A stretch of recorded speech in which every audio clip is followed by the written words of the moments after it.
Hey, it's Alan Berg. Before we get into this episode, I'm starting something called Ask Me Anything. That's right. You submit your questions and they could become an entire episode or something that I answer at the end of an episode. To submit your questions, look for the red button at podcast.alanberg.com. That's right, podcast.alanberg.com.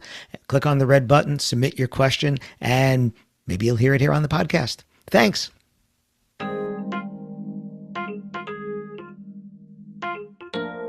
Tipping culture. It's everywhere, but what about at events? Listen to this episode and find out. Welcome to another episode of the Wedding Business Solutions Podcast. I'm your host, Alan Berg. I'm a speaker, sales trainer, consultant, author, and I help businesses like yours sell more, profit more, and have a little more fun doing it. Enjoy this episode.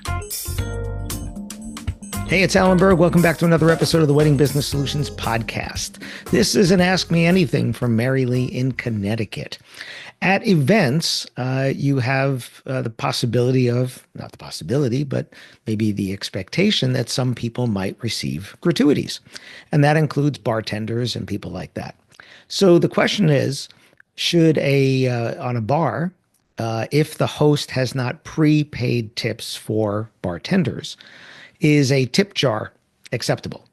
And then these days, the extension of that is, if that is acceptable, since people don't necessarily carry cash, what about a QR code for Venmo or Zelle or something like that? Would that be acceptable? So the whole idea of tipping culture is kind of crazy these days. I'm actually listening to a book, and they were talking about this researcher up at Cornell University, which is very big on hospitality, and talking about tipping culture. This guy's been studying for over 30 years on how people do tip in different countries and different services and things. And now it's really crazy because you get asked for a tip almost everywhere now if you're paying with your credit card.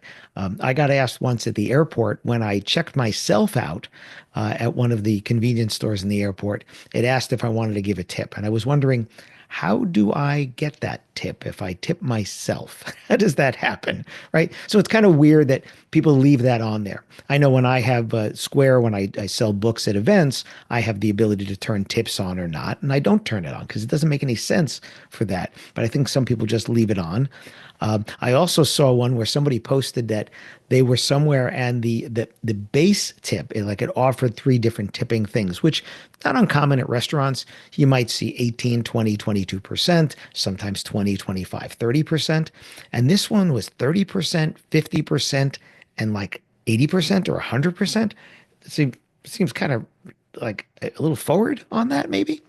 So going back to the idea of tipping at an event, I know if I walk up to a bar and if the bartender is friendly and very helpful and very attentive, and maybe even coming back and ordering and they remember your drink, not unusual for me to want to give them something.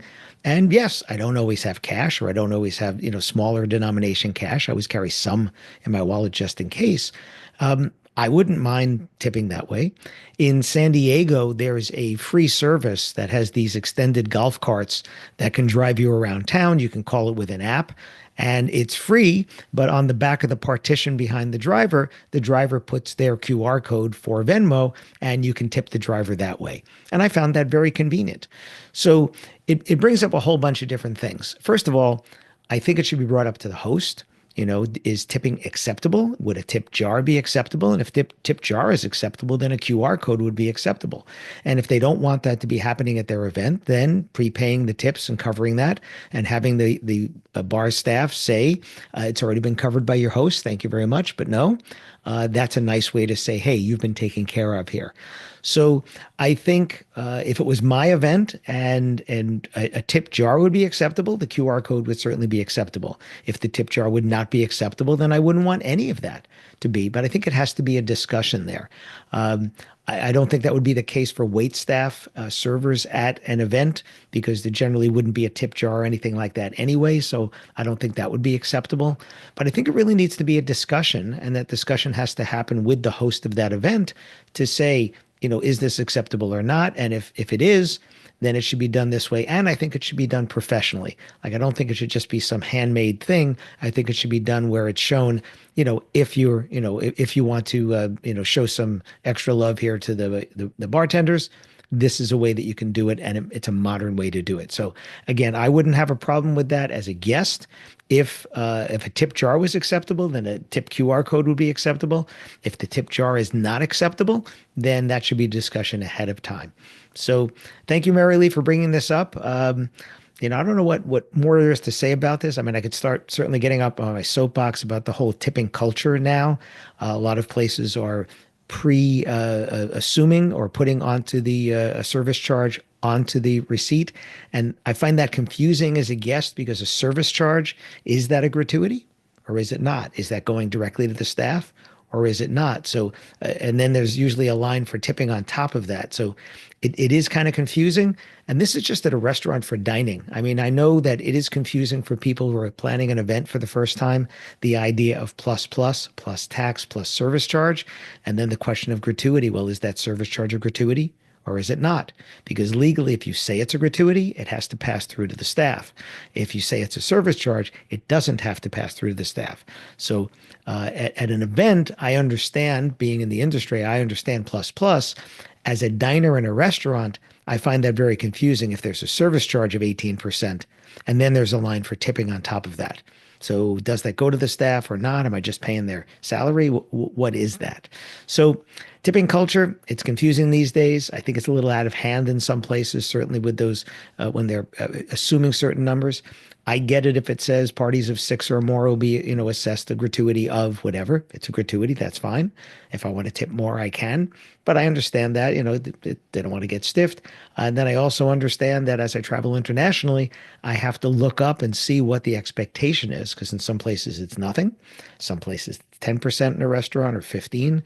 Some places it's just round up in the cab for the cab driver. It's just a little extra something, but they're not expecting anything. So if you are traveling internationally, you have to look it up. Going back to Mary Lee, thanks for the suggestion. I appreciate it. If you go to podcast.allenberg.com, you can click the AMA button, the Ask Me Anything button, and put in your suggestion as well, and maybe it'll end up on a future episode. Thanks. Hi, it's Alan Berg. Thanks for listening to this episode of the Wedding Business Solutions podcast. If you have a suggestion for a future topic or guest, please go to podcast.allenberg.com and you can make your suggestion there. You can also do it at Ask Me Anything, which is a button on that page, or just email me at alan@weddingbusinesssolutions.com. And if you'd like to find out how I can help you with sales training, website review, consulting, or speaking for your group or organization, possibly at no cost to the organization, contact me directly, alan@weddingbusinesssolutions.com. Thanks again for tuning in.